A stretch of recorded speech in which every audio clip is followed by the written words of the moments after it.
근데 한국 사람들은 자기네들이 죽어서 천당 간다고 믿는 비율이 49%밖에 안 돼요. 그러니까 이 죽고 난 다음에 세상이 우리는 불투명해. 그러니까 한국 사람들은 죽는 거 참 싫어해요. 일단 살아있는 게 나아. 내가 죽어서 어디 갈 줄 모르니까 한국 사람들은 가능한 한 죽음을 멀리하고 싶어 해요. 쳐다보고 싶어 하지 않아요. 그러니까 그러다 보니까 죽음을 똑바로 바라보려 하지 않아요. 똑바로 바라보려지 않아요. 근데 하느님을 믿는 사람도 죽는 걸 싫어하고 하느님을 믿지 않는 사람도 죽는 걸 싫어해요. 하느님을 믿지 않는 사람은 죽는 걸 싫어할 이유가 뭐가 있어요? 나 심판할 하느님도 없고 내가 갈 지옥도 없는데 얼마나 좋아. 근데 이상하게 사형수들의 그 죽음의 과정을 보면은 사형의 날짜가 가까울수록 두려움에 떤대요. 공포에 떤대요. 왜 그러냐면 여기서 사형당하는 것도 무섭지만은 죽어서 내가 저지른 그 못된 짓을 죽어서 다 받을까봐 그렇게 죽는 걸 싫어한다는 거예요. 그 죽음 이후의 세계 자기가 버려지는 것이 그렇게 무섭다는 거예요.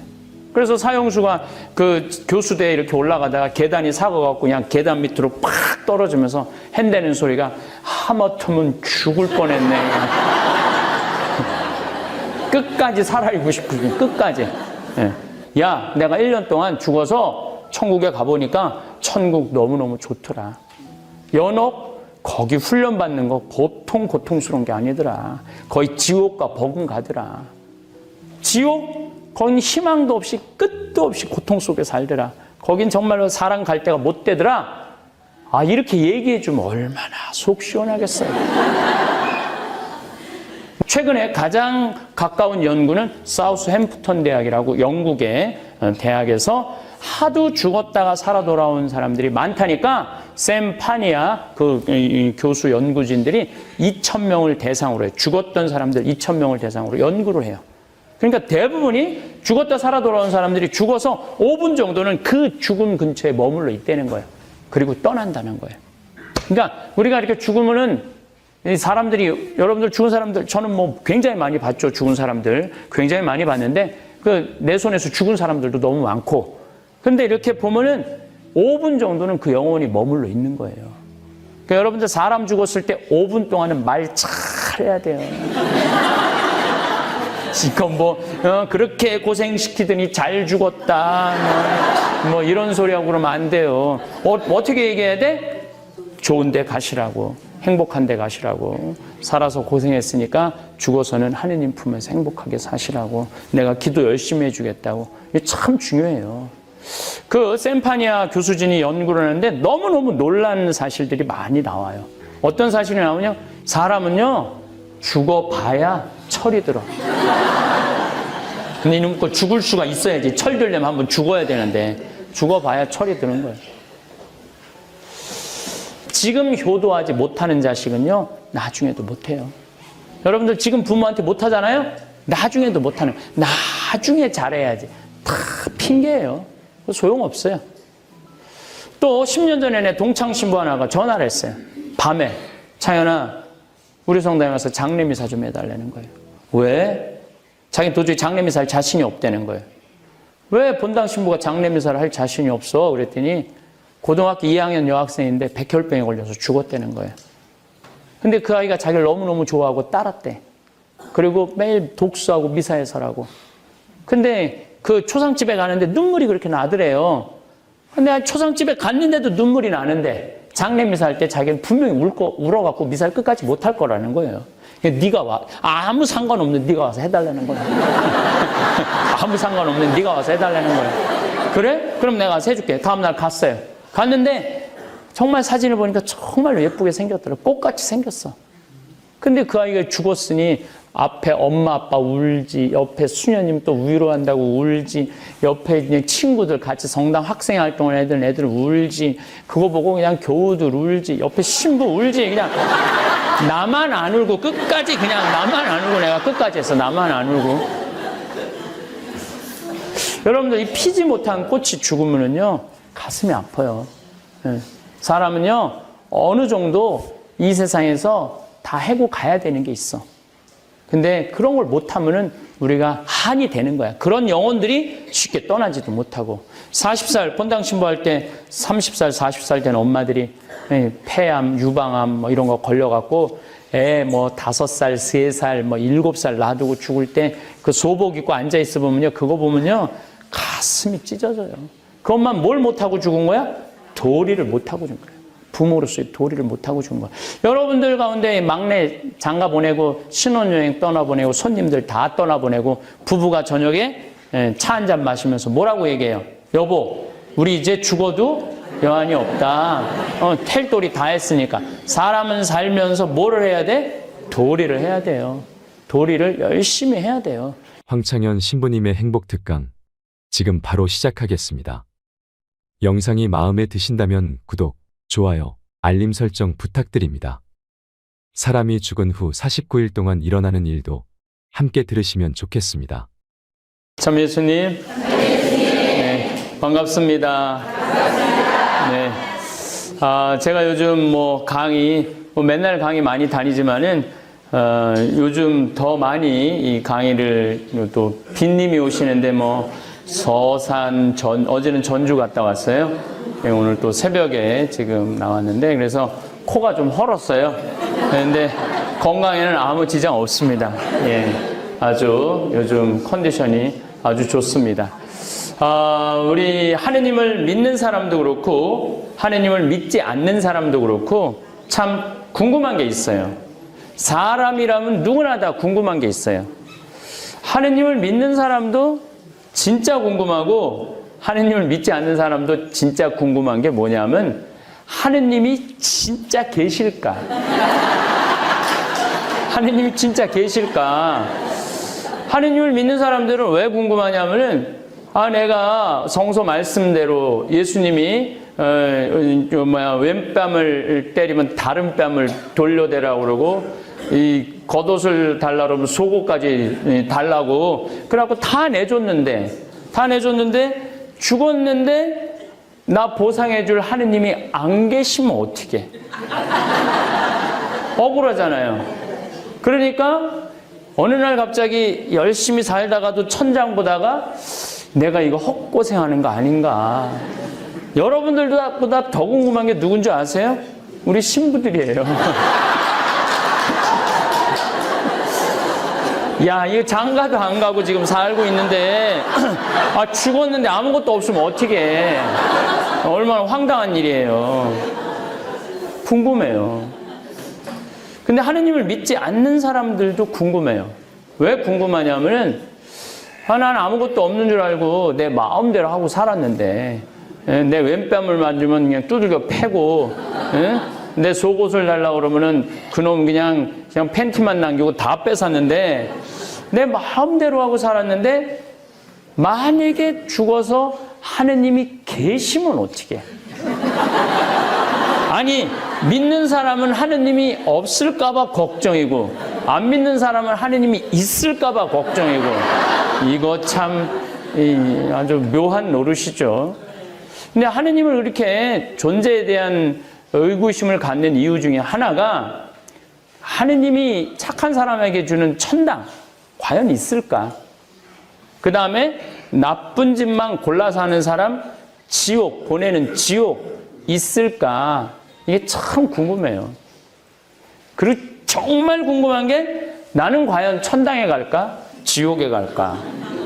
내가 만약에 마지막에 나는 가끔 저는 요즘 그런 생각해. 나는 과연 천당에 갈까? 지옥에 갈까? 아니면 연옥에 갈까? 과연 어느 선상에 내가 서 있을까? 내가 지금 살고 있는 거를 보면은 그게 참 궁금해요. 그게 어떻게 보면 자기 삶을 잘 반성할 수도 있고 삶을 진지하게 받아들일 수 있는 물음이죠. 근데 미국 사람들은 죽으면 자기네들이 천국 간다고 믿는 비율이 80% 정도 된다고 그래요. 그러니까 웬만하면은 자기네들 죽으면 웬만하면 천당 간다고 생각을 해요. 그리고 뭐 천당이 있을 거라고 생각하는 비율까지 합치면 한 90% 정도 된다고 그래요. 터키 사람들은 자기네들이 천국 간다고 믿는 비율이 95% 정도 된다고 그래요. 미국에 가보면 우리가 미국의 그 영화들을 보면 뭐 다 총 쏘고 마약하고 막 그러는 거로 생각을 하는데 그건 극히 일부고 제가 미국에 뭐 뭐 거의 뭐 한 3, 40개 주를 다녀보면은 시골 동네 가보면은 지극히 평범하고 아주 신앙의 국가예요. 토요일 날, 일요일 날 딱 성당 교회 가고, 미국의 가톨릭 신자들이 거의 한 9천만 명 정도 돼요. 한 3억 인구 중에 단일 종교로는 가톨릭이 가장 크죠. 그 사람들은 늘 신앙 안에서 살고 또 죽어도 천국 간다고 믿기 때문에 그 죽음에 대해서 이렇게 부정적이지 않아요. 근데 한국 사람들은 자기네들이 죽어서 천당 간다고 믿는 비율이 49%밖에 안 돼요. 그러니까 이 죽고 난 다음에 세상에 우리는 불투명해. 그러니까 한국 사람들은 죽는 거 참 싫어해요. 일단 살아있는 게 나아. 내가 죽어서 어디 갈 줄 모르니까. 미국 사람들은 그 사람이 죽으면은 이 무덤도 동네 한가운데 있어요. 가보면 정말 동네 한가운데 무덤이 있어요. 그래서 아내가 죽건 자식이 죽건 부모가 죽던 동네 한가운데 묻어놔갖고 창문만 열면은 아내 묘가 보여요. 뭐 출퇴근 길에도 아내 묘 보이고. 그래서 아침에 남편이 출근하다가 아내가 보고 싶어. 그러면은 가요. 아내 묘에 가갖고 얘기해요. 여보, 나 오늘 중요한 계약이 있어. 당신이 도와주면은 내가 너무너무 잘할 수 있을 것 같아. 그리고 이제 저녁에 돌아오는 길에 아내 묘에 장미 한 송이 놓으면서 당신 오늘 도와줘서 내가 오늘 계약이 너무너무 잘 됐어. 이렇게 죽음하고 쉽게 얘기를 해요. 근데 한국 사람들은 일단 죽으면은 다시는 보고 싶지 않은가 봐요. 아주 깊숙한 산속에 갖다 파묻어 버려. 미국 사람들은 동네 한가운데 묘가 있으니까 늘 아내 얼굴 묘도 보고 부모 묘도 봐요. 그러니까 찾아가고 싶을 때 아무 때나 찾아가. 아침 저녁이나. 혹시 여러분들 영화 보면서 미국 사람들은 뭐 근무하다가도 어느 날 갑자기 그 묘에 가갖고 이렇게 하는 거 영화 속에 너무 자주 나오지 않아요? 저는 참 이상했어요. 쟤네들은 묘를 아무 때나 가네. 근무 중에도 가고. 그 왜 그런가 가봤대. 제가 미국에 가서 공동묘지를 많이 가봤어요. 일부러 많이 가봤는데 묘가 그냥 정말 길 옆에 있어요. 그러니까 가다가 들를 수 있는 거야. 근데 우리는 아주 먼 산속에 갖다 파묻어 버리니까 이게 마음을 단단히 먹어야지 한번 가볼 수 있는, 마음을 단단히 먹어야. 근데 이 마음을 단단히 먹는 것도 참 신기한 게 대한민국 사람들은 똑같은 날 다 같이 단단히 먹어. 마음을 단단히 먹어도. 그래갖고 그냥 마음을 단단히 먹는 날은 온 나라가 그냥 교통이 막혀갖고 아주 교통마비가 되죠. 한국 사람들은 가능한 한 죽음을 멀리하고 싶어해요. 쳐다보고 싶어 하지 않아요. 그러니까 그러다 보니까 죽음을 똑바로 바라보려 하지 않아요. 똑바로 바라보려지 않아요. 근데 하느님을 믿는 사람도 죽는 걸 싫어하고 하느님을 믿지 않는 사람도 죽는 걸 싫어해요. 하느님을 믿지 않는 사람은 죽는 걸 싫어할 이유가 뭐가 있어요? 나 심판할 하느님도 없고 내가 갈 지옥도 없는데 얼마나 좋아. 근데 이상하게 사형수들의 그 죽음의 과정을 보면은 사형의 날짜가 가까울수록 두려움에 떤대요. 공포에 떤대요. 왜 그러냐면 여기서 사형당하는 것도 무섭지만은 죽어서 내가 저지른 그 못된 짓을 죽어서 다 받을까봐 그렇게 죽는 걸 싫어한다는 거예요. 그 죽음 이후의 세계 자기가 버려지는 것이 그렇게 무섭다는 거예요. 그래서 사형수가 그 교수대에 이렇게 올라가다가 계단이 사고갖고 그냥 계단 밑으로 팍 떨어지면서 핸대는 소리가 하마터면 죽을 뻔했네. 끝까지 살아있고 싶고 끝까지. 네. 죽음을 대면하고 싶지 않은 거예요. 죽음 이후의 세계에 대해서. 근데 하느님을 믿는 우리들도 참 죽는 거 싫어요. 이상하게. 죽으면 하느님 만나러 가는 건데. 왜 죽음은 하느님 만나러 가는데도 죽는 거 싫어하느냐면 아는 게 병이야. 천당 지옥 있는 거 알긴 알아. 근데 성서 말씀에 비추어 본다면 내가 사는 꼴을 봐서는 천당 갈 것 같지는 않아. 어디 갈 것 같아? 지옥에 갈 것 같아. 그러니까 일단은 살아있는 게 나은 거야. 아직은 지옥은 아니잖아. 여러분들 아침에 저기 이 단풍 보세요. 거의 천국 아니에요 여기? 그렇죠?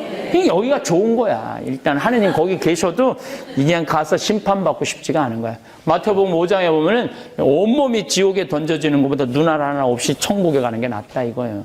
난 그 성서 읽을 때마다 진짜 괴로워요.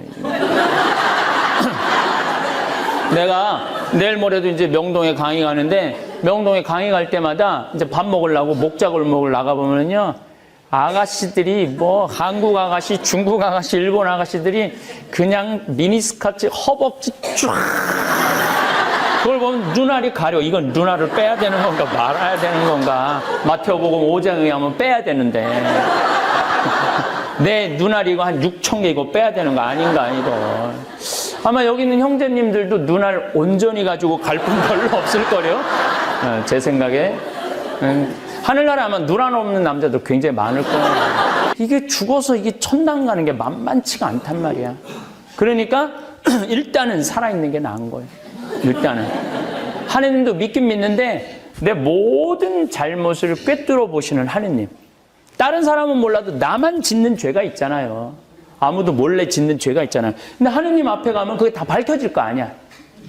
그러니까 하느님을 믿긴 믿는데 내 모든 치부를 다하는 하느님을 만나고 싶지는 않아. 그냥 믿는 걸로 끝났으면 좋겠어. 그냥 믿는 걸로 끝났으면 좋겠어. 만나고 싶지는 않아. 그러니까 일단은 살아있는 게 나은 거야. 근데 만약에 죽은 아버지가 살아 돌아와갖고 묻어놨는데, 땅속에 묻어놨는데 1년 후에 툭툭 털고 나와갖고 무덤에서 일어나서, 야, 내가 1년 동안 죽어서 천국에 가보니까 천국 너무너무 좋더라. 연옥 거기 훈련받는 거 보통 고통스러운 게 아니더라. 거의 지옥과 버금 가더라. 지옥 거긴 희망도 없이 끝도 없이 고통 속에 살더라. 거긴 정말로 사람 갈 데가 못 되더라. 아, 이렇게 얘기해 주면 얼마나 속 시원하겠어요. 나는 하나님한테 불만이 하나 있어. 뭐 한두 가지가 아니지만은 아주 제일 큰 불만 중에 하나가, 우리가 죽으면 영혼이 올라가잖아요. 그 영혼이 올라가면은 혼이 올라가는 거 아니야. 그럼 뭐 연기가 올라간다고 그러잖아요. 그런데 딱 죽으면은 천당 가는 영혼은 파란불 딱 떠주고, 연옥 가는 영혼들은 노란불 딱 떠주고, 지옥 가는 영혼들은 빨간불 딱딱 떠주면 얼마나 좋아요. 근데 이 천국을 갔는지 지옥을 갔는지 연옥을 갔는지 알 길이 있어야지. 근데 죽은 아버지가 살아 돌아와갖고, 야, 그 나자로 마을 열심히 돕던 큰아버지는 있잖아, 지금 천국 가서 너무 행복하게 살고 있더라. 그 성당 나갔다 안 나갔다는 작은 아버지는 연옥에서 단련을 아주 빡시게 받고 있더라. 돈만 알고 나자로 마을 도와주라 그래도 한 푼도 안 내던 막내 고모 있지, 지금 지옥에서 죽살나게 고생하고 있더라. 이렇게 얘기해주면 얼마나 좋겠어요. 죽은 아버지는 한번 땅에 묻어놓으면 다시는 얘기해주는 법이 없는 거예요. 그냥 답답한 거예요. 죽음 이후의 세계에 대해서 알 길이 없잖아요. 알 길이. 예수님이 뭐 나는 부활이요 생명이다, 그리고 뭐 좋다고 그러는데 봤어야지. 좋은지 안 좋은지 어떻게 알아. 근데 1970년대 이후부터 갑자기 죽었던 사람들이 많이 살아 돌아오기 시작을 해요. 미국은 92년서부터 97년 사이에 무려 1,500만 명이 죽었던 사람들이 살아 돌아와요. 1,500명이 아니라 1,500만 명. 아니, 이제 예수님이 오실 때가 돼갖고 당신이 세례자 요한을 보내듯이 이제는 저 세상의 소식을 전해주려고 죽었다 살아 돌아온 사람들이 이렇게 얘기하는 거예요. 내 몸에서 영혼이 빠져나가고 하늘나라 올라갔더니 그 빛이 비추는데 너무 좋더라. 그건 하느님으로부터 오는 빛이고, 그 빛을 느끼는 순간 완전한 사랑, 충만한 평화를 누렸다. 이렇게 얘기를 하는 거예요. 죽었던 사람들이 한두 사람이 아니라 대부분의 사람들이. 옛날에는요, 죽었다 살아 돌아온 사람들 많았어요. 옛날에도. 그 책들을 보면요, 죽었다가 다시 살아 돌아온 사람 굉장히 많았어요. 옛날에도. 예수님 시대는 뭐 죽었다 살아 돌아온 사람은 없었어요. 저 회당장 야이로의 딸도 죽었다 살아 돌아오고, 과부의 아들 나인도 메고 가는데도 예수님이 세워놓고 살려놓고, 나자로도 죽은 지 4일 만에 살려냈잖아요. 다 있었어요. 이게 새로운 일이 아니에요. 그런데 옛날에는 평창에서 죽었다 살아났어. 예, 살아났는데 거기서 산골짜기에서 나 죽었다 살아났다 죽었다 살아났다, 그리고 그냥 죽었어요. 아무도 몰라. 근데 요즘은 휴대폰이 있잖아요. 휴대폰이 나 죽었다 살아났다 이게 여기저기 얘기하는 거예요. 그러니까 의사들이 한둘이 아니니까 찾아다니면서 얘기를 하는 거예요. 정말 죽었다 살아났느냐. 이제 예수님이 올 때가 돼갖고 이제 죽었다 살아 돌아온 사람들이 많은가? 그거는 아니고 1970년대 이후부터 죽었다가 살아 돌아온 사람들이 많은 이유는 심폐소생술이 발달하면서부터 죽었다가 살아 돌아온 사람이 많은 거예요. 심폐소생술이 발달하면서부터.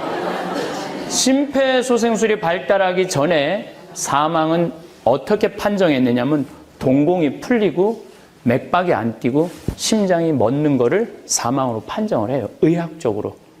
그런데 요즘은 심장마비로 동공이 풀리고 심장이 안 뛰고 맥박이 안 뛰어도 멀쩡한 사람이 심장마비로 죽으면요, 심폐소생술을 해요. 심장을 30번 압박을 해요. 심폐소생술 할 때. 그리고 2번을 입에다가 공기를 넣어줘요. 이렇게 몇 회를 반복을 해요. 그러면 심장마비 환자 중에 5%는 살려낼 수 있다는 거예요. 갈비뼈가 부러질 정도로 압박을 하면은 5% 정도 살려낼 수 있다는 거예요. 그렇게 살아 돌아온 사람들이 내가 죽었더니 내 영혼이 빠져나가서 하늘나라에 올라가더라. 올라가서 하늘나라의 아름다운 음악, 아름다운 정원, 아름다운 꽃향기, 아름다운 사람들, 하느님 모두 만나고 왔다는 거를 한두 명이 얘기하는 게 아니에요. 그 유명한 사람들 중에 옛날에 그 기동순찰 때라고 우리 어렸을 때 막 텔레비 맨날 봤던 저 오토바이 미국 드라마 아시죠? 그 주인공 에스트라다도 교통사고로 죽었다가 살아 돌아와요. 근데 그런 유명한 사람들이 인터뷰를 하는 거. 내가 죽었더니 영혼이 갔다 왔다. 또 그 유명한 샤론 스톤도 죽었다 살아 돌아오고. 그 다음에 엘리자베스 테일러도 죽었다 살아 돌아오고. 그러니까 이런 사람들이 옛날에는 그냥 산속에서 죽었다 나 살아 돌아왔다 이러다 끝났는데 요즘은 인터뷰를 하는 거야. 사람들 불러다 놓고. 그런데 그걸 보고 나만 죽었다 살아나는 게 저 사람도 죽었다 살아 돌아왔네. 그러니까 대학에서 연구를 하기 시작을 해요. 저는 지금 무당 얘기를 하는 것도 아니고 주술사 얘기하는 것도 아니에요. 대학의 과학자들이 연구를 하기 시작해요. 최근에 가장 가까운 연구는 사우스햄프턴 대학이라고 영국의 대학에서 하도 죽었다가 살아 돌아온 사람들이 많다니까 샘 파니아 교수 연구진들이 2,000명을 대상으로 해요. 죽었던 사람들 2,000명을 대상으로 연구를 해요. 그러니까 대부분이 죽었다 살아 돌아온 사람들이 죽어서 5분 정도는 그 죽음 근처에 머물러 있다는 거예요. 그리고 떠난다는 거예요. 그러니까 우리가 이렇게 죽으면은 사람들이, 여러분들 죽은 사람들, 저는 뭐 굉장히 많이 봤죠. 죽은 사람들. 굉장히 많이 봤는데, 내 손에서 죽은 사람들도 너무 많고. 근데 이렇게 보면은 5분 정도는 그 영혼이 머물러 있는 거예요. 그러니까 여러분들 사람 죽었을 때 5분 동안은 말 잘해야 돼요. 지금 그렇게 고생시키더니 잘 죽었다. 뭐 이런 소리하고 그러면 안 돼요. 어떻게 얘기해야 돼? 좋은 데 가시라고. 행복한 데 가시라고. 살아서 고생했으니까 죽어서는 하느님 품에서 행복하게 사시라고. 내가 기도 열심히 해주겠다고. 이게 참 중요해요. 샘파니아 교수진이 연구를 하는데 너무너무 놀라는 사실들이 많이 나와요. 어떤 사실이 나오냐? 이 사람은 눈 감긴 채서 실려 들어와갖고 응급실에 들어갔어. 그래갖고 의사가 막 응급 조치를 하고 살려냈어. 살려내니까 이 사람이 말하기에 나는 여기 이미 들어왔을 때 영혼이 빠져나갔다. 근데 당신 뒤에 가서 당신을 보니까 당신 뒤에 이 목에 점 있는 걸 내가 안다. 이 사람 한 번도 본 적이 없는데.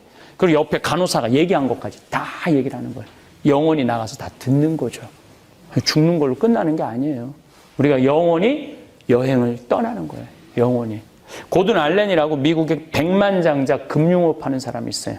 이 사람이 이 폐 기능이 잘못돼갖고 죽었어요.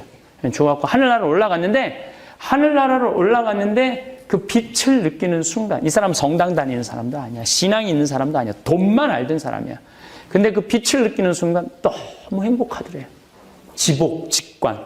여러분들, 천국에서의 최고의 기쁨은 뭐예요? 하느님을 직접 눈으로 보는 거예요. 하느님, 그걸 지복직관이라고 그래요. 여러분들, 기도할 때 막 하느님을 느낄 때 가슴이 벅찰 때 있으세요? 안 있으세요? 있죠? 저도 옛날에 막 기도 열심히 할 때, 내가 제일 열심히 할 때는 중학교 때였어, 중학교 때. 기도 열심히 할 때 내가 깜짝깜짝 놀랄 때가 언제 놀랐느냐면 나는 한 10분 있었다고 생각하는데 시계를 보면요, 3시간, 4시간 성당에 앉아있을 때가 너무너무 많았어요.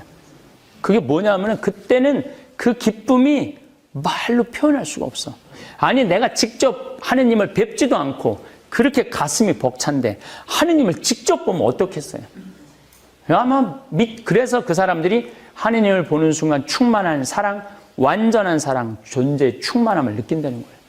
그런데 그렇게 이제 행복하게 있다가 이 세상에 돌아온 거죠, 이 사람이. 죽어보니 자기가 하고 있는 그 금융업이 백만장자가 소용이 하나도 없더라 이거예요. 죽어보니. 그래서 이 사람이 동료한테 미안하다고 그러고 금융업을 접어요. 그리고 차도 큰 차에서 조그만 차로 옮기고 집도 큰 집에서 작은 집으로 옮겨요. 그리고 가난한 사람들, 돈 없는 사람들을 위해서 지금도 컨설팅을 하고 도와주고 다녀요. 10년째. 사람은요, 죽어봐야 철이 들어. 근데 이놈 거 죽을 수가 있어야지. 철 들려면 한번 죽어야 되는데, 죽어봐야 철이 드는 거예요. 미국의 앤더슨 C 코리아라고 이 정형외과 의사예요. 뉴욕의 심리학 박사고. 근데 가족이랑 야외에 놀러 나갔다가 벼락에 맞아 죽어요. 네, 벼락에 맞아 팍 쓰러져서 죽는 순간 자기 영혼이 빠져나오더래요. 이제 저쪽에서 사람들이 전부 다 모여갖고 공중전화하다 죽었으니까 아유 이 사람 죽었네 막 그리고 장모가 쫓아내갖고 막 울며 불며 하는데 정작 자신은 하나도 안 슬프더래요. 또 죽은 사람들의 얘기를 들어본 특징이 자신들은 안 슬프대. 죽은 사람들은 정작. 살아있는 사람만 아이고 아이고 하는 거지 죽은 사람 하나도 안 슬프다. 그러니까 오죽하면 예수님이 죽은 자의 장례는 죽은 자한테 맡기라고 그러겠어요. 그러니까 여러분들 죽은 사람들 너무 걱정할 거 없어요. 이제 하느님한테 맡기면 되는 거예요. 어떤 프랑스의 부인이 아들이 먼저 죽었어. 얼마나 슬퍼요. 매일 울은 거야. 매일 울은 거야. 그 아들을 생각하고 아들을 그리워하고 매일 울은 거야. 내가 아들 때문에 밥을 어떻게 먹어? 나 때문에 죽은 아들 때문에 내가 어떻게 기쁘게 웃을 수 있어? 매일 울은 거예요. 근데 하루는 환시에 젊은이들이 너무 아름다운 빛을 내면서 행진을 하는데 자기 아들만 누더기같이 젖은 옷을 입고 한 걸음 한 걸음을 힘겹게 걷더래요. 그래서 엄마가 물어봤대요. 아들아, 너는 저 젊은이들은 저렇게 아름답게 빛을 내고 저렇게 예수님하고 행진을 행복하게 하는데 너는 왜 그 젖은 누더기 같은 옷을 입고 그렇게 힘겹게 한 걸음 한 걸음을 뛰느냐? 그랬더니 아들이 하는 말이 어머니, 저는 얼마든지 저 젊은이들하고 함께 행복하게 행진을 할 수가 있다. 하지만은 어머니의 눈물이 내 옷을 적셔서 난 한 걸음도 나갈 수가 없다. 어머니가 정말로 나를 사랑한다면은 눈물을 거두고 나를 위해서 미사를 넣어주고 어머니가 기쁘게 살아주는 게 나를 위한 길이다. 그래갖고 그 다음부터 어머니가 눈물을 거두고 미사를 넣고 그 아이 천국 하느님한테 맡기고 열심히 기쁘게 사니까 아들이 그 아름다운 모습을 하면서 어머니 덕에 나는 이제 천국에 가게 됐다고. 여러분들, 우리가 죽은 사람을 위해서 슬퍼하는 게 잘하는 게 아니에요. 죽은 사람을 위해서 기도하고 내가 기쁘게 사는 게 그게 잘하는 거지. 여러분들, 이번에 세월호에서 죽은 아이들 참 249명이 죽었어요. 어른은 55명이 죽고. 얘네들 우리 슬프긴 하지만 얘네들 천국 갔을 것 같아요? 안 갔을 것 같아요? 갔어요. 고등학교 2학년 애들이 죄를 지면 얼마나 져요? 그렇지 않겠어요? 우리나라 고등학교 2학년 애들은 죄질 시간도 없어요. 학원 다니느냐고 언제 죄를 져. 여러분들 고등학교 2학년 때 지은 죄랑 요즘 나이 먹어갖고 지은 죄랑 한번 비교 한번 해보세요. 여러분 고등학교 2학년 때 저기 뭐 죽었으면 여러분들 천당 갔을 것 같아요? 안 갔을 것 같아요? 다 갔어요, 여기 있는 분들. 요즘 죽으면은 생각해봐야죠. 네. 얘네들 천당 갔어요. 그러면은 얘네들 죽은 지 200일이 지났어요. 그러면은 일단은 얘네들의 죽음에 책임이 있는 주주들, 선주들, 애들을 자기 욕심 때문에 죽인 거 아니에요. 그러면은 책임을 져야지. 책임을 져야지. 배를 팔고 회사를 팔고 땅을 팔고 안성 땅을 팔든지 다 팔아서 얘네들 보상해 줄 거 보상해 주고, 나는 정말로 양심 있는 사람이라면은 그 아이들만을 위한 추모공원을 난 만들어야 된다고 생각해요. 그 아이들만을 위한 추모공원을 만들어야 된다고 생각을 해요. 그리고 책임질 거 다 지고 밝힐 거 다 밝히고, 그리고 죽더라도 죽어야지. 이건 뭐 한다고 열리 도망 다니고 절리 도망 다니고 그냥 온 국민이 그냥 살아있는지 죽어있는지 궁금해 죽겠는데 나타나지는 않고 살았을 땐 죽었을 거라고 국민들이 의더니 또 죽었더니 또 안 죽었대잖아 또 국민들이. 이건 뭐 산 것도 아니고 죽은 것도 아니고 이게 우리가 죽음을 대하는 방식이에요. 정말 정치인들도 그렇게 억울하게 죽었으면은 이제 200일이 100일이면 탈상을 해요, 여러분들. 200일이 지났는데 이제 법 겨우 참 저는 너무너무 답답해요. 그런 걸 보면서 부모들도 나는 저렇게 슬프게 사는 게 아이들을 위한 게 아니라고 생각이 들어요. 이제 툭툭 털고 이제 뭐 법이 통과가 됐으니까 삶으로 빨리 돌아와야 돼요. 그 내 동창 신부 하나가 안산으로 이번에 새로 발령을 받아갔어요. 근데 그 본당에 식복사가 첫 번째 신고한 남학생의 엄마래요. 물론 그 아이도 죽었다고 그래요. 같이 선생님하고 아이들 구하다가 신고를 하고 다 천주교 신자죠. 근데 이 엄마가 사제관에서 너무 기쁘게 살더래요. 그래서 물어봤대요.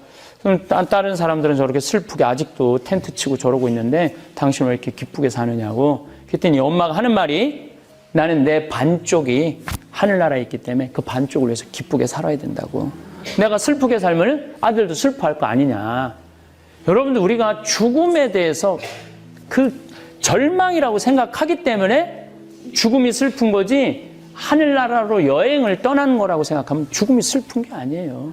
희망을 가지는 거예요. 희망. 그래서 여러분들 죽는 거 너무 싫어하지 마세요. 죽음을 밀어내지만 마세요. 죽음은 하느님을 만나러 떠나는 여행이야. 여행. 여러분들 죽는 거 싫어요? 좋아요?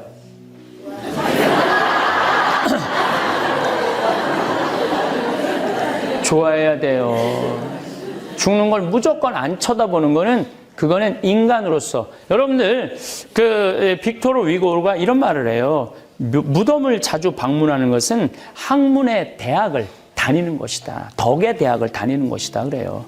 무덤을 자주 가서 자기의 죽음을 생각하고 나도 언젠가 이곳에 들어갈 걸 생각한다면 삶에 그렇게 지독하게 안 산다는 거죠.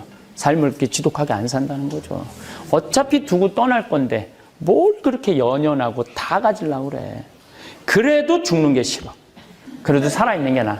왜 그러느냐면 이거는 첫 번째는 죽음의 세계가 어떻게 펼쳐질지 모르니까 죽음이 싫은데 천당 간다고 해도 죽는 게 싫어. 왜 죽는 게 싫으냐면은 생이별 때문에 그래요. 생이별.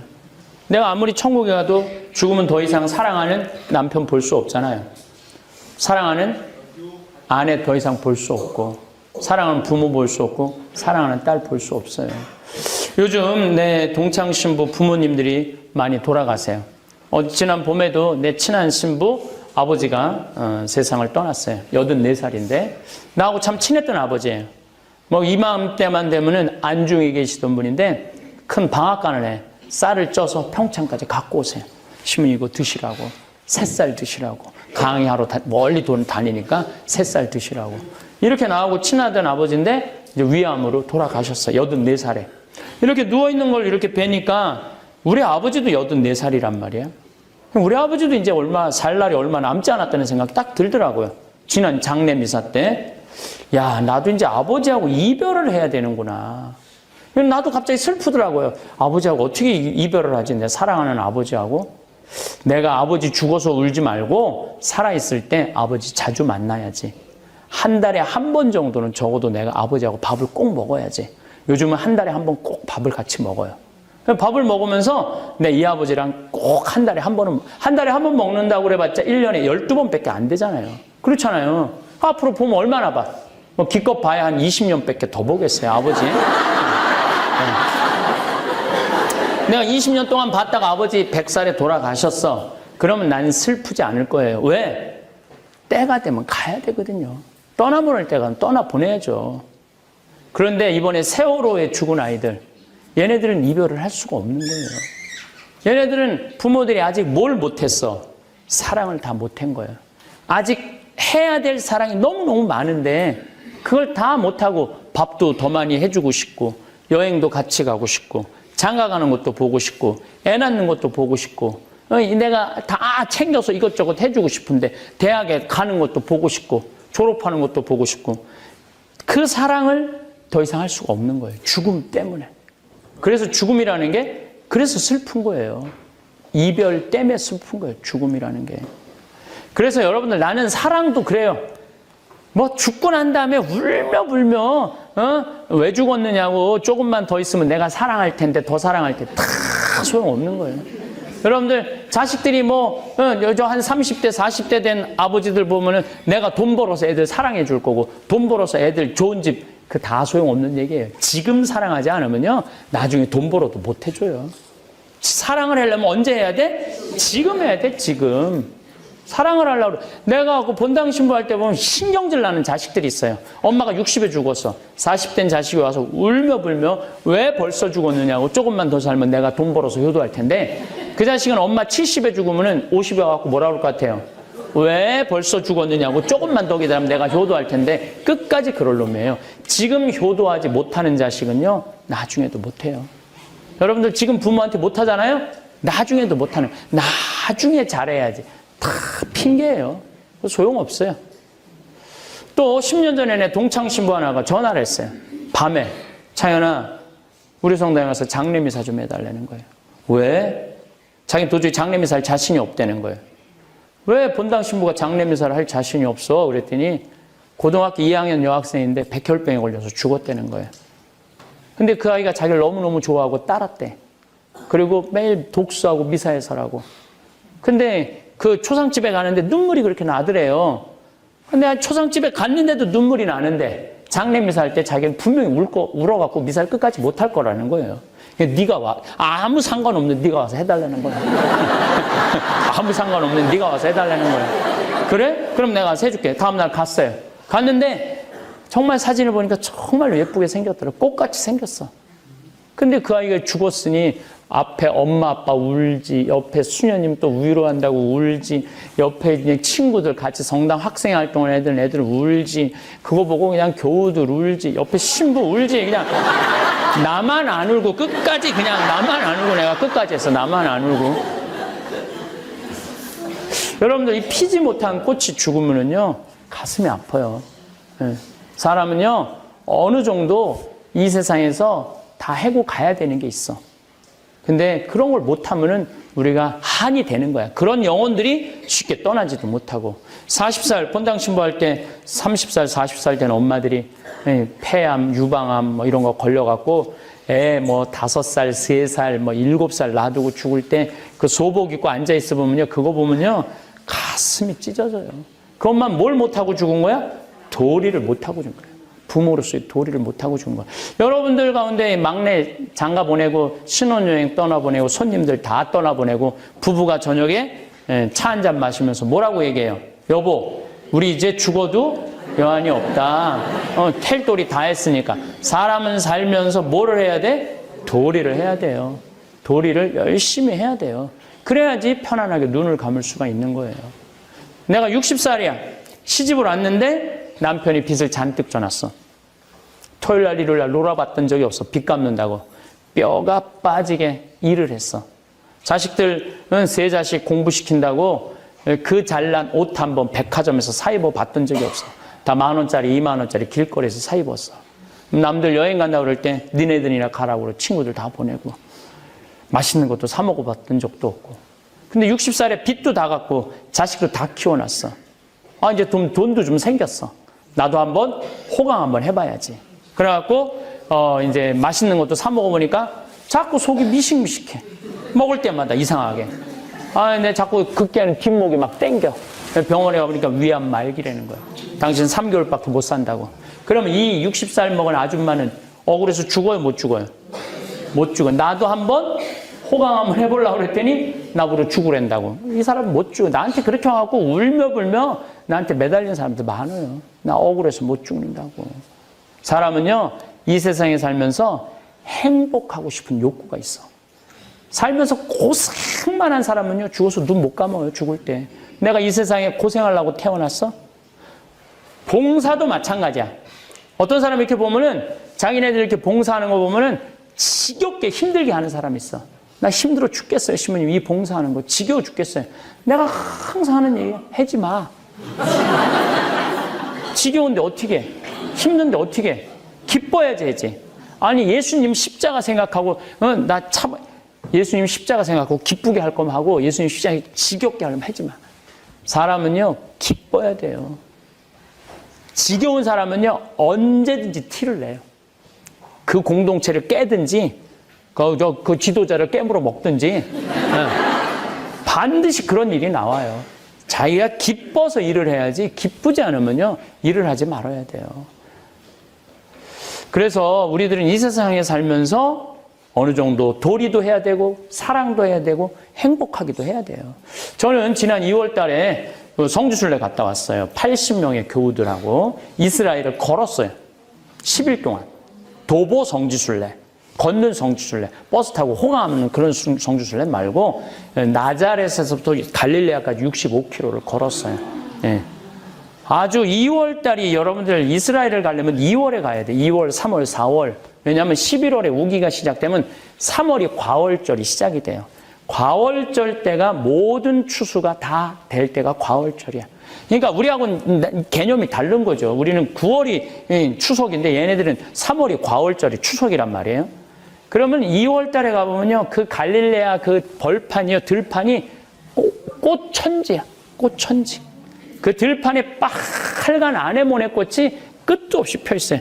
양귀비꽃 같이 생겼어요. 아네모네 꽃이 참 멋있어요. 거길 80명이 걸어가는데 한 폭의 그림이야. 양쪽에는 노란 겨자꽃이 끝도 없이 펴 있는 거야. 겨자꽃이 65km 내내 겨자꽃이 펴 있는 거예요. 예수님이 나자렛에서부터 갈릴레아까지 걸어가면서 본 꽃이라고는 겨자꽃밖에 없는 거예요. 그래 예수님 말만 하려고 그러면 겨자 빼고 보니까 저거 봐라. 겨자씨 하나일 만한 믿음만 있어도 너네가 돌 모아가면 산에 있는 거 바다에 신겨지라도 신겨질 것이다. 근데 우리가 떠날 때는 겨자꽃이 무릎 정도 있었는데 갈릴레아에 도착을 하니까 5m, 6m 완전히 겨자 동산이 돼 있더라고. 하늘나라는 바로 저거다. 저런 온갖 새가 귀뜨는 거다. 처음엔 조그마지만 이야 성소가 다 귀에 들어오는 거예요. 그 다음에 뭐 가면서 나자렛 예수님 밀어 떨어뜨리려고 그런 시험산, 다볼산, 거룩한 변무한 다볼산, 과부 아들 살린 나인, 가나의 혼인잔치, 그 다음에 이스라엘 평야, 다니면서 그 성소가 살아 움직이는 거예요. 성소가. 80명이 점점 시간이 가면 갈수록 마음이 뜨거워지더라고요. 근데 그 80명 한 분 한 분 다 잊을 수 없지만은 몇몇 잊을 수 없는 아이가 하나 있었어요. 대학생인데 얘가 처음에는 엄마 아빠하고 따라왔는데 엄마 아빠를 계속 흰 눈동자 95%, 까만 눈동자 5% 뒤집어 뜨고 남자인데 계속 째려보더라고요. 나도 역시 나를 쳐다보는 것도 똑같아. 너 때문에 내가 여기 왔다. 흰 눈동자 95%, 까만 눈동자 5% 째려보더라고요. 근데 얘가 3일을 걷더니 4일을 걷더니 눈동자가 바뀌더라고. 점점 눈동자가 그 거룩한 눈빛으로 바뀌더라고요. 그리고 얘가 한 달 후에 나한테 편지를 보냈어요. 신부님, 저는 지금 가슴이 벅차서 어떻게 할 수가 없어요. 하느님이 내 안에 꽉 차 있어갖고. 그래서 너무너무 전 지금 행복해요. 근데 며칠 전에 제가 서천에 강의를 갔는데 그 엄마 아빠가 그쪽에 사는 분이라 왔어요. 신부님, 우리 애가 너무 변했어요. 어떻게, 워낙 걔가 공부를 잘했던 아이예요.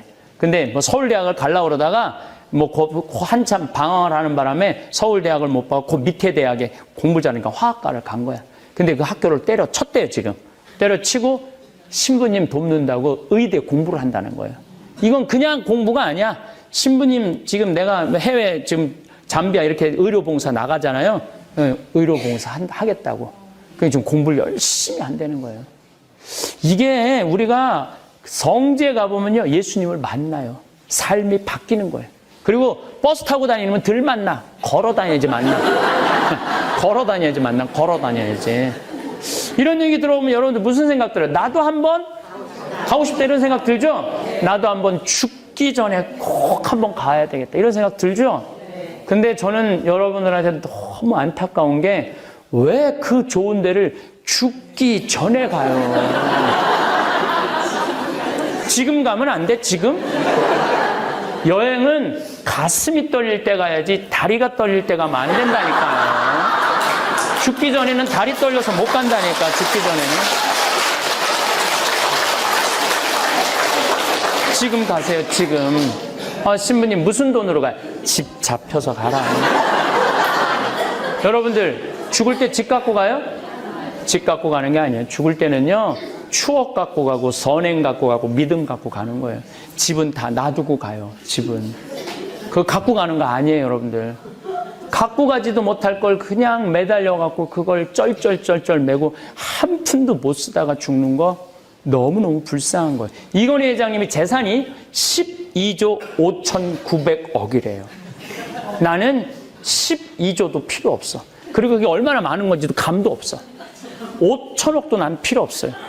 그 끄트머리 900억만 있으면 좋겠어. 그 끄트머리 900억만 있으면 좋겠어. 근데 사실은 그 900억도 필요 없어요. 왜? 저렇게 쓰러져 누워있으면 12조 5,900억이 무슨 소용이 있어요? 겨우 73살인데. 그렇지 않겠어요? 의미가 없는 거예요. 그래서 지금 단돈 10,000원을 가지고 맛있는 거 사 먹으러 가는 사람이 이건희 회장보다 훨씬 나은 거예요. 훨씬 나은 거예요. 여러분도 오늘 이렇게 건강하게 와갖고 이 아름다운 나자로 마을에 와갖고 이렇게 웃고 강의 듣고 여러분들이 살아있는 거예요. 재산이 아무리 많으면 뭐해.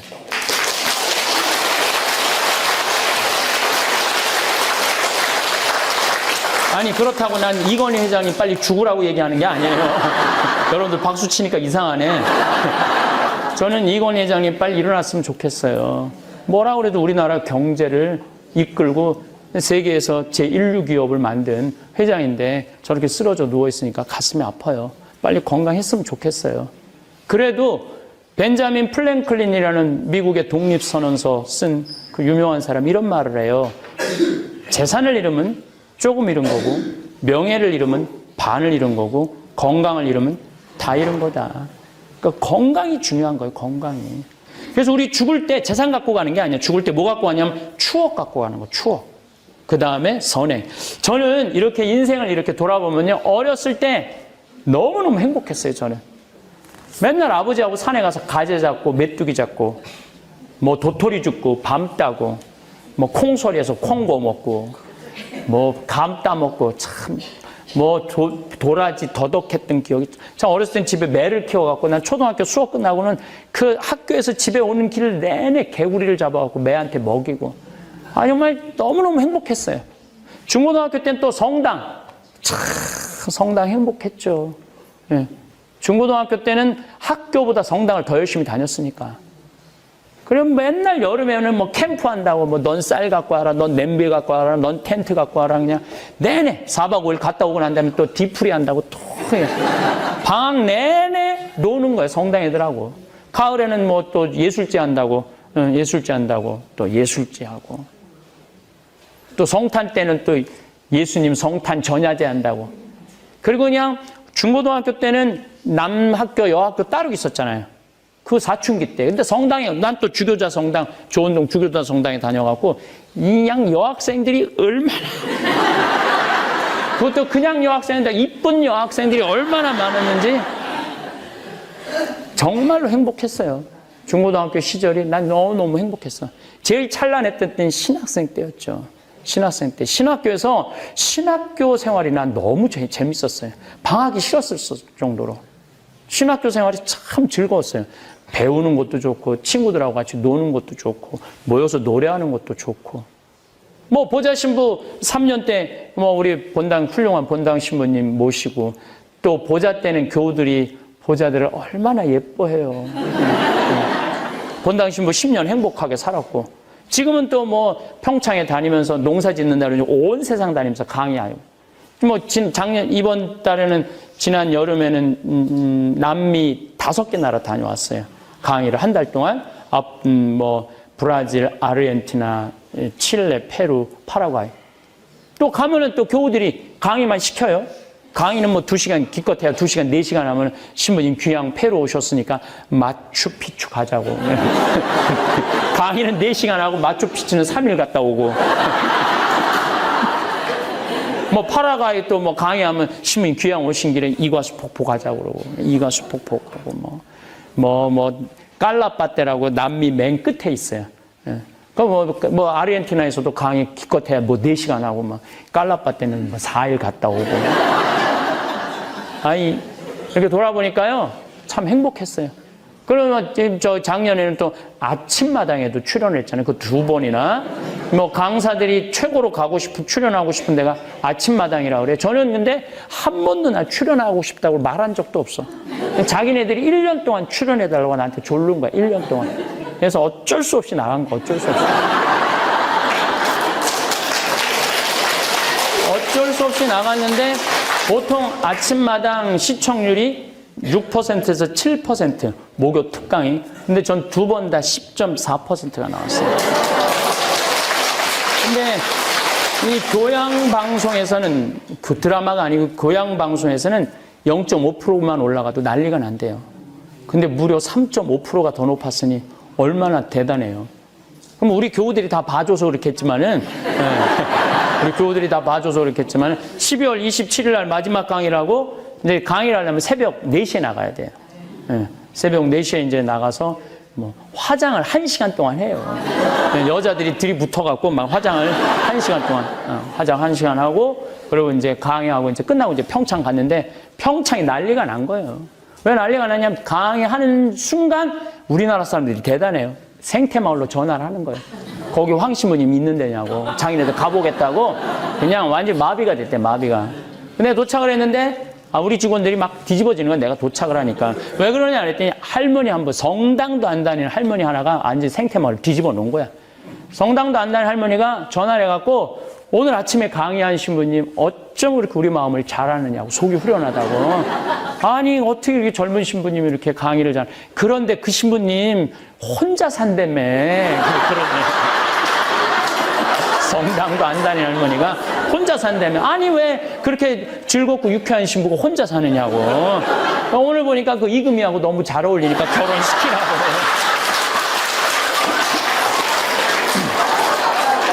내가 나이 50에 중매도 들어와요. 인생 이렇게 돌아보면 나는 죽을 때 씩 웃으면서 죽을 수 있을 것 같아. 나 정말 즐겁게 살았네. 즐겁게 살고 있고. 아침에 이렇게 요즘 강의하느냐고 이렇게 나오면은 단풍이요, 기가 막혀요. 또 저는 뭐 이동거리가 보통 한 300km, 400km 정도 되니까 그 단풍 시작돼갖고 아직은 저 충청도는 시작도 안 했더라고. 전라도는 시작도 안 했어. 그러니까 그 색깔이요, 기가 막혀요. 이 아름다운 세상 정말 마음껏 누리고 느끼고 가는, 추억 가지고 가는 거예요. 그러니까 여러분들 추억을 많이 만드셔야 돼요. 어떻게 했어요? 무슨 돈으로? 집 잡혀서. 집 잡혀서. 가지고 가지도 못할 거 그렇게 매달려서 살아요. 선행 갖고 가는 거, 선행. 여러분들 마태복음 25장에 슬기로운 처녀, 미련한 처녀 얘기가 나와요.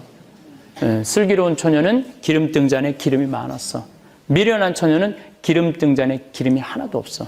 근데 예수님이 그 마태복음 25장 뒤에 무슨 얘기를 하냐면, 너희는 내가 배고프고 목마르고 굶주리고 헐벗고 병들고 감옥에 갇혔을 때 찾아와 줬다. 우리가 언제 찾아갔습니까? 바로 네 이웃한테 해준 게 곧 나한테 해준 것이다. 그러니까 슬기로운 처녀들은 바로 그걸 했기 때문에 기름등 잔에 기름이 많은 거야. 여기 오늘 나자로 돕기에 모이신 분들, 우리 아직도 이제 우리 한센병이라는 게 다 이제 없어졌음에도 불구하고 아직도 병 속에 사는 사람들이 많아요.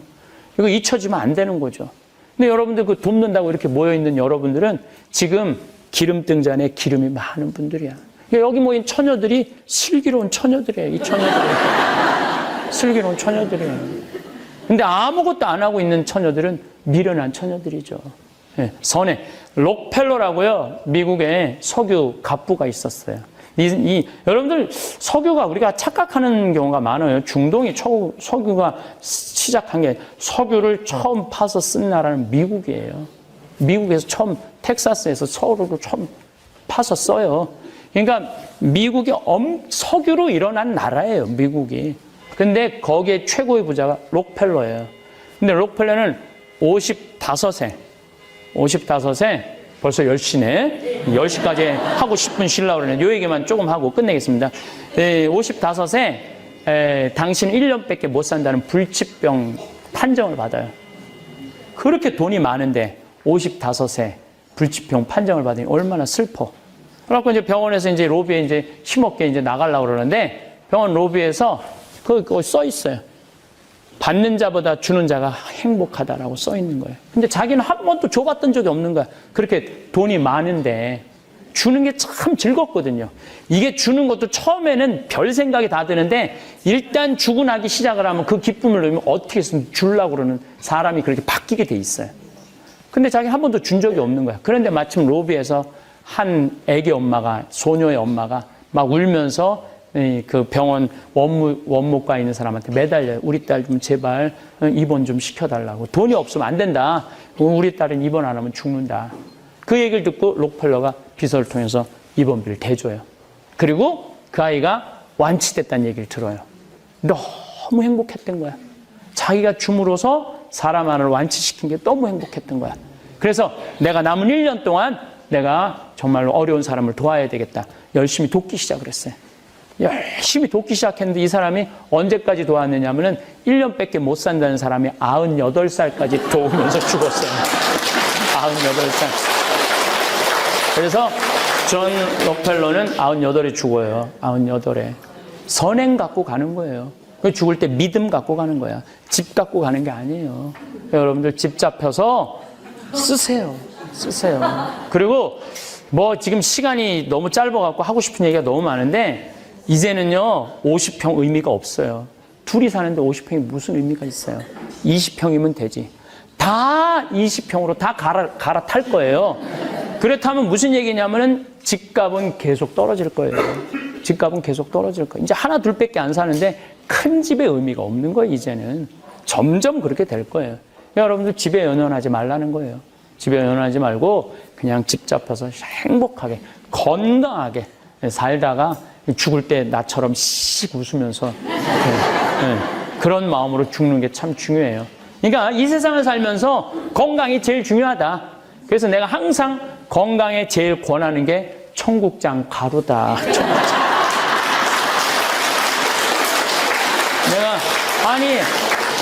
저는 요즘 이 청국장 가루, 내가 이제 이 청국장 가루 얘기한 지 거의 10년이 되는데 내가 처음에 50가마를 만들어 팔다가 이제 10년 만에 올해 몇 가마를 만들어 파느냐면 1000가마를 만들어 팔아요. 1000가마를. 그만큼 청국장을 좋아하는 국민이 많아졌다는 거죠. 저는 목표가 10,000가마예요. 10,000가마. 10,000가마를 만들어 파는 게 내 목표예요. 그래서 이거 청국장 가루 사 먹는 처녀들이 슬기로운 처녀들이 될 거예요. 왜냐하면은 내가 얘기하잖아요. 늘 내가 외국에 강의 가면은 속이 안 좋아갖고 한국에 들어오면 청국장 가루 타서 먹어요. 다음날 화장실 가면요 똥이 60cm가 나요. 60cm. 이번에 1월 달도 하와이 강의 갈 때 청국장 100개를 들고 왔는데 첫날 다 팔렸어요. 둘째 날 주문이 160개가 들어왔어요. 더 많이 들어왔어. 그냥 적은 게 왜 이렇게 많이 들어왔나 했더니 할머니 한 분이 실험 정신 강한 할머니가 그 청국장을 사갖고 그날 저녁에 타 먹은 거야. 근데 다음날 자기는 화장실에 갔는데 똥이 2m가 나왔대. 2m가. 그래갖고 이 할머니가 온 하와이에 전화를 다 한 거야. 내가 먹으니까 2m가 나. 60cm가 문제가 아니다. 근데 뭐 어쨌든 지금 미국으로도 좀 엄청나게 많이 수출을 하고 있어요. 제가 미국으로도 수출을 하고 뭐 산수갑산이라고 뉴욕의 최고 큰 식당 운영한 할머니가 있어요. 이 할머니가 85살 먹은 할머니인데 안젤라는 할머니인데 4개월 동안 밥을 못 먹었대. 지난 6월 달에 내가 미국에 갔었는데 근데 며느리가 그걸 사서 어머니 이거 먹어보라고 신부님이 농담으로 얘기하는지 진담인지 이 똥이 60cm가 나온다는데 4개월 동안 이게 안 되니까 변비가 있어갖고 못 먹었는데 그걸 먹고 4일째 밥을 먹는다고 너무 고맙다고 나한테 전화를 직접 하셨더라고. 신부님 너무너무 감사하다고. 그래서 오늘 내가 이거 갖고 왔어. 청국장 가루. 집에 있어.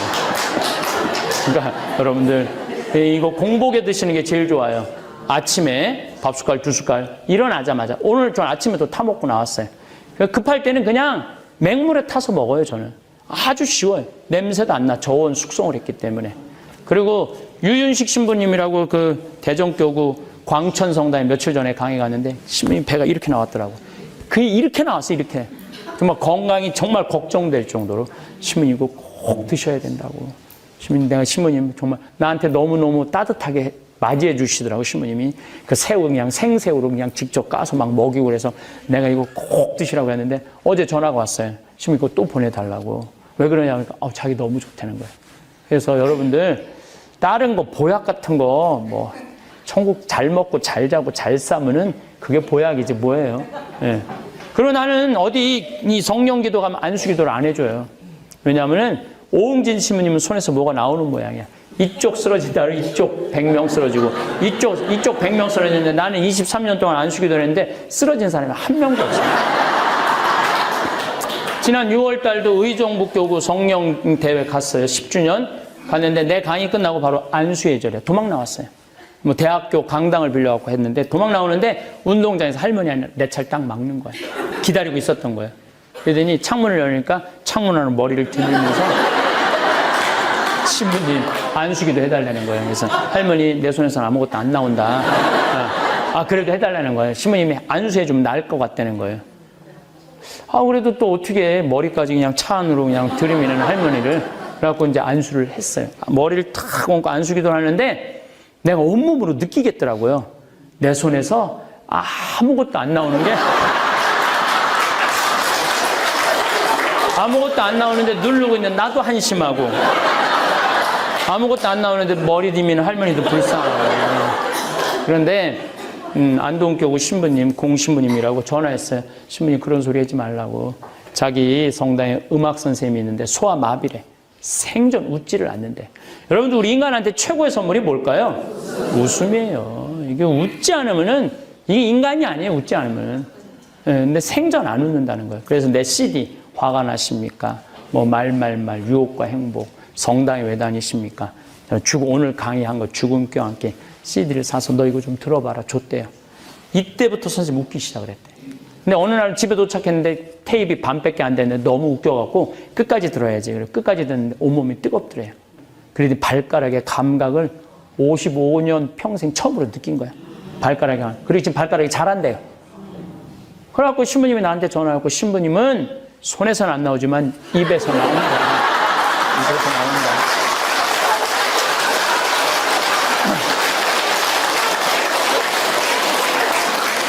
그러니까 여러분들 주위에 냉담자들, 성당 안 다니는 사람들, 마음에 병든 사람들이 있으면 저 CD를 사서 선물로 주면은 좋을 거예요. 저는 뭐 저 CD를 통해서 암 낫다는 사람, 우울증 낫다는 사람 너무너무 많이 만나요. 근데 어제도 전주 중앙성당에 강의를 갔는데 아주머니 한 분이 오셔서 내 손을 꼭 잡으면서 신부님 너무 감사하다는 거예요.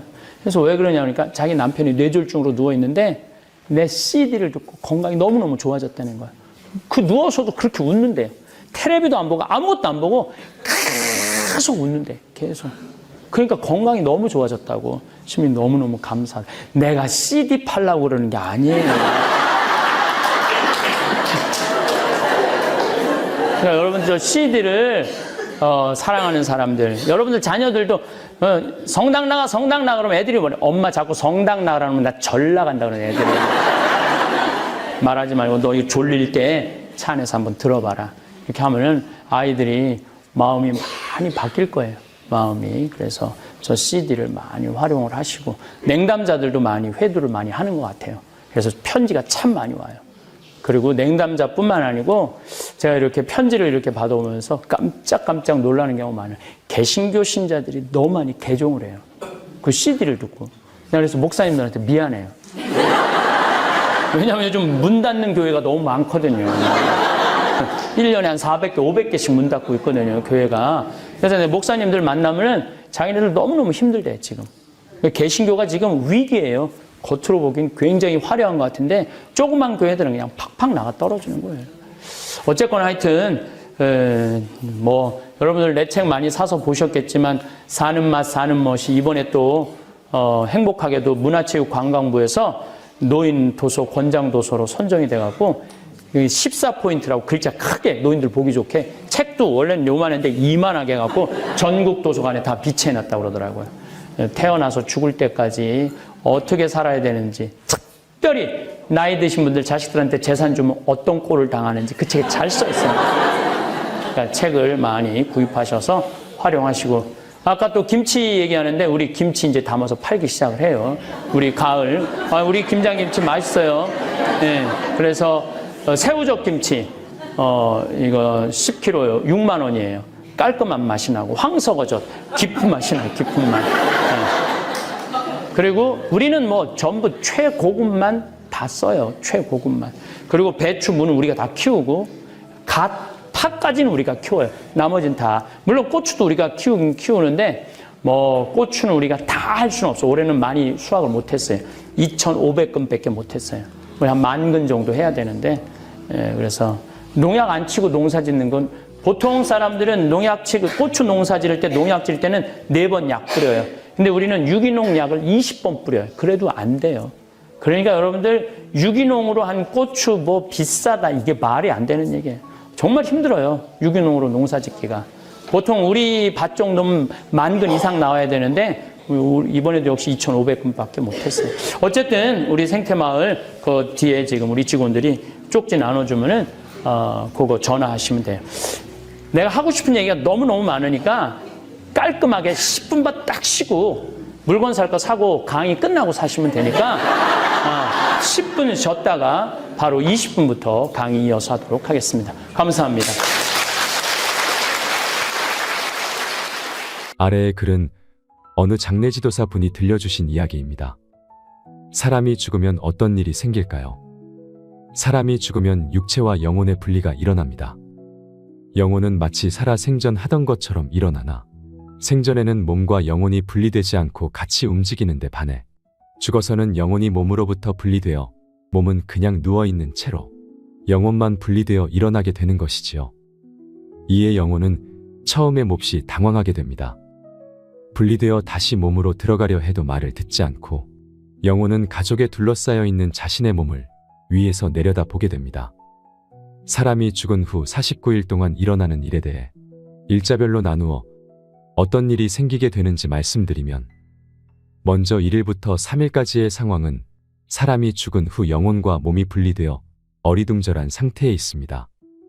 처음에는 당황하기도 하고 마음대로 몸이 움직이지 않아 슬퍼하기도 하며 가족과 서로 소통이 되지 않은 것에 대해 몹시 실망하기도 합니다. 많은 종류의 환상을 보기도 하고 앞으로 일어날 일에 대해 두려워하기도 합니다. 아직 시신의 주변에 머물며 사람들이 하는 말을 듣기도 합니다.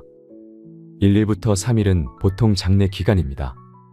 제가 명상을 하며 단체 회원들의 장례를 도와드리는 장례지도사를 하였던 적이 있었는데 그때 경험한 이야기입니다. 한 번은 90세가 넘은 할머니이신데 가족에게 고인이 살아생전 성격이 대단하셨다는 이야기를 들은 상태였습니다. 장례지도사를 하면서 여러 번 장례를 치르다 보니 시신 상태만 봐도 살아 계셨을 때의 성격이 어떠셨는지 조금은 보이기도 합니다. 그 할머니도 목욕을 시켜드리고 깨끗한 수의로 갈아입혀드리고 마지막으로 얼굴에 화장을 해드리는데 얼굴에 살아있었을 때의 완고하고 고집 센 모습이 그대로 보였습니다. 그때는 몰랐는데 공부를 하고 보니 영혼이 장례 기간 동안 시신 주변을 머물면서 제가 하는 행동과 제가 하는 말을 지켜보고 계셨던 것 같습니다. 3일에서 7일까지는 점차 자신이 이승을 떠나 죽음에 이르렀다는 것을 실감하게 되는 때입니다. 처음에 당황하던 태도도 많이 누그러지고 점차 안정을 찾아가게 됩니다. 살아생전에 있었던 일들을 회상하며 기뻐하기도 하고 슬퍼하기도 하고 안타까워하기도 하는 등 희노애락에 잠기기도 합니다. 7일에서 14일 후에 일어나는 일은 죽음을 실감하는 일입니다. 삶과 죽음의 경계에서 자신에게 일어난 일들을 냉정하게 살펴보는 상황에 놓이게 됩니다. 아직은 삶에 대한 미련을 완전히 버린 상태는 아니며 그나마 이런 상태를 유지하는 것만으로도 다행인 정도입니다. 2주에서 5주에는 완전히 체념한 상태가 됩니다. 더 이상 삶의 미련을 갖지 않으며 죽음에 익숙해지는 과정이 있습니다. 더 이상 누구를 원망하거나 탓하지 않고 자신이 갈 길에 대해 생각합니다. 미래에 대한 두려움과 호기심이 교차하기도 합니다. 5주에서 7주에는 완전히 떠날 채비를 하는 때입니다. 더 이상의 미련은 조금도 남아있지 않으며 오로지 앞으로 일어날 일에 대해 걱정하고 두려워하기도 합니다. 한껏 움츠러드는 마음을 다잡으려 하지만 쉽지 않습니다. 여러분은 사후세계가 있다고 생각하시나요? 제가 앞서 소개한 이 글이 사실인지 아닌지는 아무도 알 수 없습니다. 한 가지 분명한 사실은 죽어보지 않는다면 누구도 알 수 없다는 것일 테지요. 저는 죽는 것도 무서운 일이지만 사랑하는 이와 영원히 못 본다는 것이 더 두려운 것 같습니다. 이번에는 조금 더 과학적으로 사후세계와 죽음에 대해 이야기 나눠보고 싶습니다.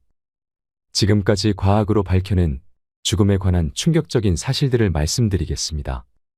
죽음 단어 자체만으로도 무서운 이유. 죽었을 때 뇌에는 어떤 일들이 일어나는가? 죽은 이후에 영혼이라는 게 남아있을까? 이런 어려운 죽음이란 주제를 다루고 있는데요. 아마 이 죽음이라는 말을 듣는 순간 많은 분들이 영상을 끝까지 보지 않고 넘겨버렸을 가능성이 클 겁니다. 왜냐하면 2019년도에 나온 한 연구에 따르면 사람들이 죽음이라는 단어를 볼 때 잘 생각하지 않으려고 하는 무의식적인 메커니즘이 있다고 알려져 있습니다. 특히 어느 순간에 사람들이 죽음이라는 것을 떠올리지 않으려고 하냐면 내 얼굴을 화면에 보여주고 또는 딴 사람의 얼굴을 보여주고 죽음과 관련된 단어나 사진 같은 것들을 보여주게 되면 짧게 보여지는 그 단어나 사진들이 내 얼굴과 함께 보여질 때는 아예 뇌가 기억도 못하고 인지를 못한다라고 합니다. 그러니까 뭔가 우리 뇌는 무의식적으로 나 자신의 죽음과 관련된 정보들은 안 보려고 하고 인지 자체를 안 하려고 하는 그런 무의식적인 메커니즘이 있다라는 것이죠. 아마 여러분 모두도 죽음은 뭔가 찝찝하지 않나요? 뭔가 죽음에 대해 생각하기 싫지만 그럼에도 불구하고 죽음은 누군가에게 굉장히 궁금하고 흥미로운 주제가 되기도 합니다. 그래서 죽었을 때 어떤 이들의 뇌에 일어나고 있는지, 심지어 죽음의 상태를 되돌릴 수 있을까? 또는 죽은 사람의 뇌 안에서 여전히 신호를 읽어낼 수 있을까? 이러한 궁금증을 가지고 과학자들이 연구하고 있어서 죽음과 관련된 뇌과학적 연구들을 소개해 드리려고 합니다. 영혼의 무게 21g. 일단 아주 옛날로 들어가겠습니다. 죽음 이후에 영혼이 빠져나간다라고 믿어서 이 영혼이 빠져나간 다음 내 몸무게가 얼마만큼 줄었는가를 측정하면 영혼의 무게를 측정할 수 있지 않을까라고 생각했던 의사가 있었습니다. 그래서 이 의사가 1901년도에 그런 실험을 하죠. 죽어가는 사람들의 무게를 재고 있다가 딱 죽고 난 직후에 몇 그램이나 차이가 나는가를 측정한 결과 하나를 발표합니다. 그리고 이 결과가 뉴욕타임즈에도 보도가 되면서 정말 유명해지는데요. 바로 사람이 죽고 나서 영혼이 빠져나갔던 무게 차이가 21g이었다. 더 정확하게는 21.3g이었다라고 이야기를 합니다. 그런데 다른 과학자들하고 의사들이 이 사람이 어떻게 실험했는가를 보고 사실 이 실험은 잘못됐다고 말하며 과학자들은 이걸 제대로 된 실험으로 인정하지 않기로 합니다. 그 이유는 그 중에 한 명만 21.3g이 줄고 다른 환자의 경우에는 더 많이 줄거나 줄었다 다시 늘어나거나 자기가 원하는 결과가 안 나왔습니다. 그랬더니 원하는 결과가 나오지 않았던 실험 결과는 아예 보고를 하지 않고 영혼이 빠져나갔다라고 생각한 하나의 실험만을 보고했기 때문에 이건 제대로 된 과학적 실험으로 인정할 수 없다고 한 것입니다. 또 심지어 이 의사가 더 욕을 먹는 이유는 이 실험을 반복하기 위해서 15마리의 살아있는 개를 약으로 죽인 다음에 측정하려고 했습니다. 이 자체도 굉장히 큰 비판을 받았죠. 정리하자면 영혼의 무게가 21g이다. 이것은 제대로 된 연구라고 볼 수가 없고 제대로 된 실험이 아니고 무엇보다도 영혼이 있는지 없는지 결론이 나지 않은 상태에서 영혼이 있다고 믿고 실험을 한 것이 되었습니다. 우리는 왜 사후세계를 믿을까? 캐나다 퀸즈대 베링 교수팀은 사후 세계관에 관련된 실험을 했는데요. 아이들에게 쥐가 죽는 상황에 대한 이야기를 합니다. 그래서 쥐가 죽고 난 다음에 어떻게 될 거냐? 쥐가 죽고 난 다음에 혹시 배가 고플까 이런 질문을 했는데 아주 어린 아이들의 경우에는 아직 죽음에 대한 개념이 없었는데도 당연하게 영혼이라는 것이 있을 거라고 가정을 했다고 합니다. 죽고 난 이후에도 배가 고플 것 같다. 죽고 난 이후에도 이런 걸 느낄 것 같다라고 아이들이 얘기를 했다고 해서 죽음 이후에도 뭔가 영혼이 있을 거라고 믿는 경향은 자연스럽게 타고나는 어떤 믿음이 아닌가라고 하는 얘기도 하고 있습니다. 실제로 수없이 많은 나라들에서 죽음 그리고 죽은 이후에 세상, 영혼 이런 개념에 대해서 이야기하고 있습니다. 국립중앙박물관에서 진행한 호모 사피엔스 특별전에서 이제 인류를 특별하게 해주는 5가지를 꼽는데 그 안에 죽음에 대한 애도도 들어가 있습니다. 정말 옛날의 초기 인류에서부터 어떤 무덤들과 죽음과 관련된 예식들을 보면 사후 세계에 대한 어떤 믿음이 인류에게는 공통적으로 있나 봅니다. 그런데 과학자들의 경우에는 이렇게 사후 세계라는 것은 믿기가 어렵습니다. 그리고 영혼도 마찬가지지만 물질적이 아닌 게 어떻게 우리의 뇌의 물질에 작용을 하는가 생각합니다. 물론 종교를 가지고 있고 믿음을 가지고 있는 과학자도 있겠지만 대부분의 과학자들은 과학적인 지식과 팩트만 생각하게 되면 우리가 살아있는 동안에 일어나는 것은 전부 다 몸 안의 생리적인 물리적인 작용으로 인해서 일어나고 있는 것이다. 이렇게 가정을 하고 있는 상황입니다. 죽을 때 뇌는 어떤 경험을 할까? 그렇다면 과학자의 입장에서 죽은 이후의 뇌에서는 어떠한 일들이 일어날까요? 미국 어느 대학 교수의 연구팀은 죽기 직전의 임사 체험에 대한 연구를 하기 위해서 실험 쥐들을 대상으로 실험을 했는데요. 일단 이 쥐들이 죽음을 맞이하는 순간 뇌에서의 뇌파는 어떠한 패턴의 변화를 보이는가 생리적인 측정했습니다. 그랬더니 흥미롭게도 심장이 뛰기를 멈추고 나서도 대략 30초 정도는 뇌가 계속 활동을 보였다고 합니다. 그 중에서 1단계로는 3초 정도는 계속 피가 흘렀고 계속해서 뇌파의 패턴이 살아 있었고 그리고 나서 2단계에서 약 5초가량 알파파와 세타파의 영역이라고 하는 뇌파 패턴의 변화가 일어납니다. 마지막 죽기 직전에 뇌가 정지할 때까지 아주 강렬한 감마파 패턴이 보였다고 합니다. 여기에서 이제 연구진들이 주목했던 것은 심장도 뛰기를 멈추고 더 이상 피도 돌지 않는데 뇌파 패턴은 살아 있었고 무엇보다도 굉장히 활발하게 뇌 전체에서 감마파 패턴이 이제 죽기 직전에 보였다라고 하는 걸 두고 연구진들은 이렇게 설명을 했습니다. 이게 바로 죽기 직전에 임사 체험을 보여주는 그래프 패턴이 아닐까 하고요.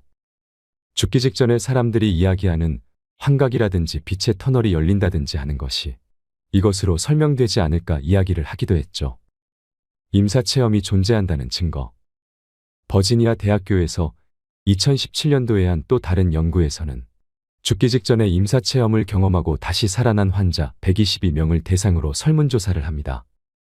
그리고 이들한테 죽기 직전에 어떤 경험을 했는가라는 걸 상세하게 물어보는데요. 되게 흥미롭게도 죽기 직전에 경험한 생생한 어떤 빛의 체험이라든지 기억이 돌아온다든지 어떤 종교적인 경험을 했다든지 했던 사람들의 경우에는 죽기 직전의 경험을 굉장히 생생하게 다른 어떤 기억들보다도 생생하게 기억을 하고 있었다. 그래서 뭔가 이 죽기 직전에는 뇌가 굉장히 깨어나는 그러한 임사체험 경험이 실제로 존재하지 않나 시사해주는 연구였다고 할 수 있습니다. 그래서 이러한 외곽 연구들에 따르면 우리 심장이 멈추고 나서도 25초에서 30초 정도는 뇌가 계속 살아있어서 심지어 어떤 강렬한 경험을 기억을 할 수 있을 정도로 어떤 인지적인 활성화가 되어 있었다. 그럼에도 불구하고 사실 죽기 전에 정말 그 순간을 잡아내서 실험을 하기는 너무 어려운 일이기 때문에 정말 무슨 일이 일어나고 우리가 왜 그런 경험을 하는지를 연구하는 것은 정말 어렵다고 할 수 있을 것입니다. 그치만 수없이 많은 문화권에서 죽기 직전에 임사 체험을 한 사람들이 쓴 글들을 보면 상당히 공통된 그런 경험들을 적고 있긴 합니다. 그래서 죽기 직전에 뇌 안에서 일어나는 어떤 강렬한 경험은 있는 것으로 보입니다. 죽음에 관한 충격적인 실험. 2019년도에는 더 충격적인 실험이 있었습니다. 정말 전 세계를 충격으로 빠뜨리는 실험이라고 할 수가 있는데요. 예일 대학교 연구진들이 32마리의 돼지를 대상으로 실험을 했고요. 돼지들이 죽은 직후에 뇌를 떼어냅니다. 그리고서는 분리해된 그 뇌에다가 인공 혈액을 펌핑한 거죠. 그랬더니 죽은 후 4시간이 된 돼지의 뇌에서도 다시 뇌파 패턴이 살아나는 것을 관찰할 수 있었다고 합니다. 그리고 나서 그 이후 36시간까지도 계속해서 어떤 신호를 내보였다라고 하는 연구 결과를 발표합니다. 그래서 이 연구 결과를 기반으로 굉장히 다양한 상상들이 요구하게 됐습니다. 그렇다면 사람이 죽고 난 이후에 인공 혈액을 펌핑해서 이 사람이 죽기 전에 어떠한 경험을 했는가를 읽어낼 수 있을까? 이런 상상까지 하게 됐는데요. 물론 이 정도 기술까지 가능해지진 않았습니다. 그렇지만 놀라운 것은 인공적으로 혈액을 공급해서 다시 신경세포들이 어떤 전기 자극을 보일 수 있을 정도로 복원에 성공했던 자체만으로도 정말 충격적인 뉴스임은 틀림이 없죠. 그래서 일부 과학자들은 죽음을 되돌릴 수 없을까? 누군가가 죽고 나서 이 사람이 잠깐 동안 다시 살아나게 할 수 없을까? 인공적으로 죽은 뇌를 잠깐 살릴 수 없을까? 이 부분에 대한 희망을 가지고 연구하고 있는 과학자들도 있습니다. 가장 최근 연구들에 있어서는 이렇게 죽은 뇌를 되살리려는 시도보다는 살아있는 동안의 뇌 안에서의 모든 신호들을 온라인 클라우드로 디지털화 시켜서 옮겨 놓을 순 없을까? 마인드 업로딩의 형태로 우리가 죽지 않는 존재가 될 수 없을까라고 하는 꿈을 꾸고 있는 과학자들이 더 많기도 합니다. 제 생각에는 마인드 홈로딩에서 어딘가에 나의 뇌의 패턴을 옮겨 놓는다고 하더라도 그것이 진짜 나는 아닐 것 같습니다. 마치 인스타그램 상이나 어느 블로그 상에 제 영상을 올려놓거나 사진을 올려놔도 그게 진짜 저는 아닌 것처럼 정말 뇌 안의 모든 작용들을 옮겨 놓는다고 할지라도 나를 흉내내는 모델에 불과하지 않을까 저는 생각을 합니다. 죽음 이야기를 하다 보니까 조금 우울해지기도 하고 생각이 많아지는 것 같습니다. 우리 뇌가 죽음이란 주제를 싫어하고 피한다고 하지만 이렇게 황창현 신부님의 좋은 말씀과 강의를 통해서 내가 언제 죽을지도 모른다라는 걸 진지하게 생각하는 순간을 가지면서 매 한순간순간을 조금 더 행복하게 살아야 되겠다는 생각이 듭니다. 지금 생각나는 분들이 있으시다면, 사랑하는 사람을 먼저 떠나보낸 기억이 있으시다면, 그리고 그 분께 하고 싶은 말씀이 있으시다면 댓글로 그 마음을 함께 나눠도 좋겠습니다. 엄마 힘들지 무서웠지. 이제 더 이상 아프지 말고 헐헐 날아다녔으면 좋겠어. 신나게 놀러 다녀줘. 그리고 한 번씩 꿈에 나와서 재밌었던 일 신나게 얘기해줘. 더 많이 안아주지 못하고 더 사랑한다고 말해주지 못해서 미안해. 평생 사랑할게 우리 엄마. 우리 할머니 보고 싶다. 못해준 게 너무 많은데. 할머니 영원히 안 잊을게. 사랑해. 불쌍한 우리 엄마. 젊은 날 아파서 여행 한 번 못 가고 좋은 옷 음식도 제대로 먹을 수 없었던 슬픈 생 마감한 가엾은 내 엄마. 엄마가 오늘따라 보고 싶다. 꿈속에서라도 가끔 나타나 주세요. 내 엄마 정말 보고 싶어. 아빠 조심히 가. 아파하지 말고. 이럴 줄 알았으면 잘해줄걸. 거기서는 행복해야 해. 죽음이라는 건 주위를 둘러보면 우리 눈앞에 있습니다. 우리가 그것을 생각하기 싫어할 뿐이죠. 오늘부터라도 후회하지 않는 멋진 삶을 하루하루 살아가시길 바라면서 모두 건강하시고 행복하시길 기원합니다. 행복하세요. 그리고 더 많이 사랑하세요. 이상으로 책틀맨이었습니다. 지혜를 쌓는 당신의 오늘이 아름답습니다. 더 좋은 영상으로 찾아뵙겠습니다.